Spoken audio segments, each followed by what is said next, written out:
lutador paraibano Charlie Brown está de volta à terrinha depois de colocar no peito a medalha de prata do Mundial de Jiu-Jitsu que rolou lá nos Estados Unidos. E foi recebido com festa de herói pelos alunos que ele treina e que já seguem os passos do mestre nas conquistas.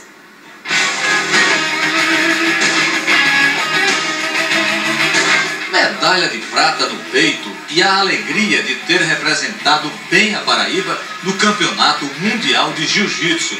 Esse é o sentimento do atleta Charlie Brown, que acaba de chegar dos Estados Unidos com a conquista. Estou feliz pra caramba, trouxe muita coisa na bagagem, né? Experiência, passar o melhor jiu-jitsu para os meus alunos, né? Incentivar mais e mais eles para, sei lá, trazer um título também mundial. O vice-campeão mundial de jiu-jitsu na categoria peso pesado foi recebido com palmas pelos alunos. O respeito e a admiração aqui vem de longe.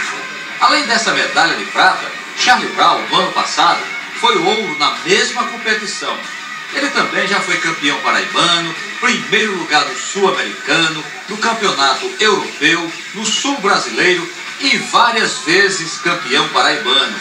Todas as vezes que ele chega de um campeonato é assim, abraça todos os alunos um a um e agradece pelo apoio.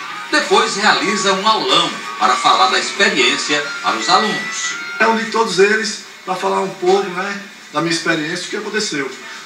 Eu acho que é muito importante. Ele se preparou bastante por essa competição, veio o ano todo batalhando forte e conseguiu aí o êxito aí dessa medalha de vice-campeão mundial.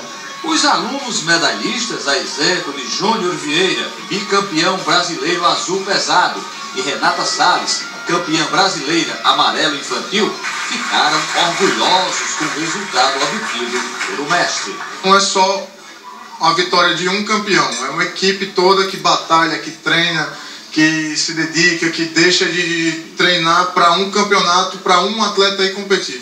É muito bom ter um professor campeão mundial e representa muito ao mundo.